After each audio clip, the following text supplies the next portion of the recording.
Assalamualaikum warahmatullahi wabarakatuh. Perkenalkan, nama saya Santi Prihartini. Oke, pada kesempatan kali ini saya akan menjelaskan sedikit mengenai praktik keagamaan yang mencerminkan Islam Nusantara yang masih berkembang di lingkungan sekitar tempat tinggal saya berada. Jadi, banyak sekali tradisi Islam Nusantara yang masih berkembang hingga saat ini.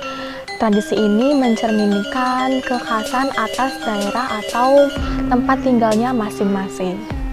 Nah, yang pertama ada tradisi halal bihalal. Tradisi ini dilakukan pada bulan Syawal yang berupa acara saling maaf-maafan.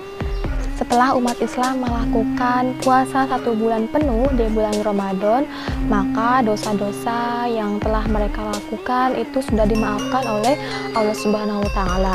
Tetapi dosa mereka atau kesalahan mereka terhadap manusia itu belum dimaafkan kalau mereka belum. Yang pertama adalah tradisi halal bihalal, di mana tradisi ini dilakukan pada bulan Syawal yang berupa acara saling maaf-maafan satu sama lain. Setelah umat Islam penuh melakukan 1 puasa di bulan Ramadan, maka dosa-dosa mereka telah diampuni oleh Allah Subhanahu wa Ta'ala. Tetapi dosa kepada manusia belum diampuni sebelum mereka mendapat kehalalan atau maaf dari orang-orang tersebut. Oleh karena itu, tradisi halal bihalal ini dilakukan dalam rangka saling memaafkan atas dosa atau kesalahan-kesalahan yang telah mereka lakukan agar kembali kepada fitrah sebagai manusia atau kesucian.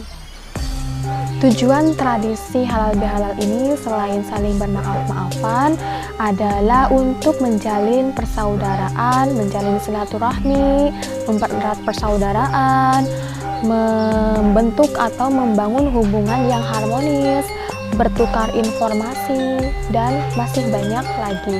Nah, selain tradisi halal bihalal, ada juga tradisi yasinan atau tahlilan yang biasa dilakukan oleh masyarakat tempat tinggal saya di waktu malam Jumat biasanya.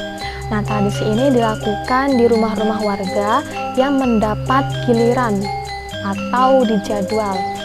Nah, misalkan malam Jumat pertama yaitu di tempat si A, yang kedua tempat B, yang ketiga tempat C. Nah, dalam kegiatan ini biasanya mereka membaca yasin, terus tahlil atau wirid, dan dilakukannya makan bersama. Biasanya si tuan rumah ini melakukan wejangan atau menyediakan makanan. Yang berikutnya adalah tradisi Rabu Wekasan, di mana dilakukan di hari Rabu terakhir di bulan Syafar. Biasanya tradisi ini dilakukan di masjid dengan diadakannya tahlilan atau pengajian atau yang biasanya membacakan yasinan. Tradisi yang berikutnya adalah tradisi sedekah bumi, di mana masyarakat berbondong-bondong menuju tempat yang sudah disediakan oleh panitia untuk melakukan ritual sedekah bumi. Nah, biasanya dalam kegiatan ini berisi tentang ruatan atau pembersihan bumi atau membersihkan lingkungan sekitar, dan juga melakukan tahlilan atau pembacaan doa. Dan tidak lupa masyarakat yang berbondong-bondong ke tempat tersebut dengan membawa hasil bumi seperti sayuran, buah-buahan, lauk, dan sebagainya. Makanan tersebut dikumpulkan, lalu mereka melakukan ritual doa seperti pembacaan wirid, yasin, dan sebagainya.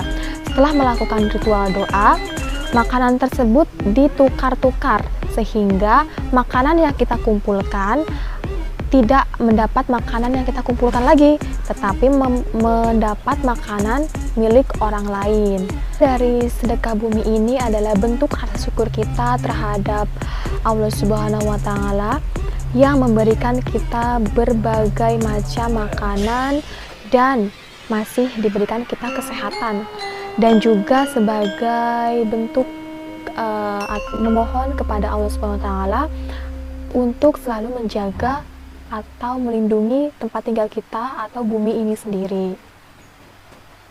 Itulah sekilas tentang praktik keagamaan Islam Nusantara yang masih berkembang di tempat tinggal saya berada. Yang pertama ada halal bihalal, yasinan atau tahlilan, dan yang ketiga sedekah bumi. Sebetulnya masih banyak, tetapi cukup sekian yang bisa saya ceritakan. Wassalamualaikum warahmatullahi wabarakatuh.